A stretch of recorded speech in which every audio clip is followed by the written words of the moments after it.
Just another night for James Harden, 61 points for the reigning league MVP, so his torrid pace continues. He has now totaled 261 points in his last 5 games. In case you need us to do the math, I needed help. Our researchers told us it's an average of 52.2 points per game. Kobe is the only other player in the last 50 seasons to score more over a 5-game span. But it's been more than just a 5-game stretch for James Harden. He's averaging 45.3 points per game in January, and there's still, a couple games left this month. If he keeps it up, Harden has a chance to join Wilt Chamberlain as the only player in NBA history to average at least 45 points per game in a month. So that means his average is up. His average is up to 36.3. There's still nearly 3 months left in the regular season, but if he keeps it up, that would be the highest season average since Michael Jordan way back in the 86-87 season, and overall it'd be the 7th most in NBA history. And we're not done. Then there's this. James Harden has scored at least 57 points in 3 of his last 5 games, which is actually better than the NBA's all-time leading scorer, Kareem Abdul-Jabbar, who never scored that many points in any of his 1,797 games played in the regular season and the playoffs. We truly are witnessing history, Tim Legler. I mean, you can't stop him. You can only hope to contain him, right? Here's the problem. No one's been able to contain James Harden. Why? The first James Harden touchscreen I've done today.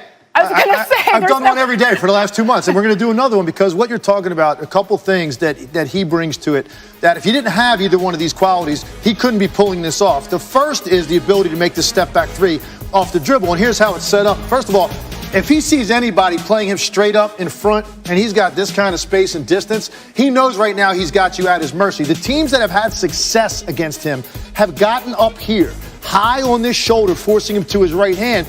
And as he drives, you have to stay behind him, have the commitment to stay behind him.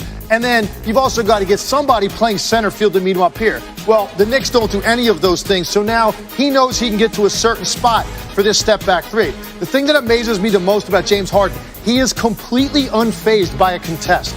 He just doesn't seem to be bothered by it. I mean, you can't really contest it any better. Here's where this other part comes in, though, physically. He starts off vertical, Sage. He lands this way on his 3, which means this defender almost has no choice but to bump his hip. That's why he gets so many calls, and that's why guys are afraid to play him. You see where his feet land? 2 feet inside the 3-point line. He does that repeatedly. The other quality is just his physical strength, and when he sees stuff like this on the weak side, when you're paying this much attention to 2 role players, James Harden already has you beat because he's going to beat you at the point of attack. You let him go left, forget it, it's over, which is exactly what happens here. And now we're just going to focus on one defender, this backline guy. If that's a guard, James Harden's strength is going to overwhelm you, and he's going to be at the rim. The Knicks made some glaring mistakes defensively early in this game to let him get a rhythm, making some threes, a 4-point play on the first possession. Now you got a problem on your hands. James Harden is going to be good to go all night. Imagine this. He missed 15 threes in the game. If he just made 8 of those, right? 50% from the 3-point line? He has an 85-point night.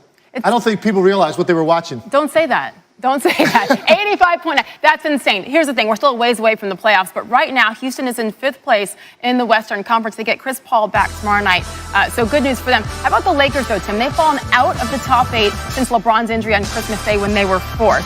1 game back now, the Clippers for that 8th spot currently. So assuming LeBron comes back and stays healthy, how concerned are you about their playoffs? Look, I thought it was going to be a tough fight all year. They actually got off to a better start than I thought. Right. I felt pretty comfortable that this was a solid playoff team. Well, obviously now they've got some work to do.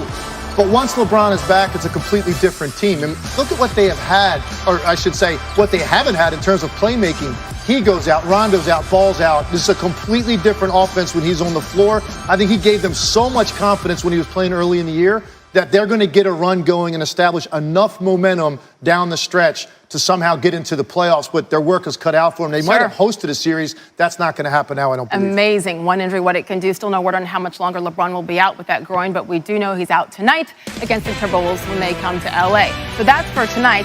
How about tomorrow night? At 8 o'clock Eastern, the matchup we've got for you, that guy again, 85 points maybe for James Harden, but they take on the Toronto Raptors, so that would be difficult. We'll see what happens with that one. NBA Friday, our coverage begins 7 o'clock Eastern with NBA Countdown. Coming up in the next half hour, the making of Ja Morant, why he's the most exciting player in college basketball, including Zion Williamson. After a career night at the iconic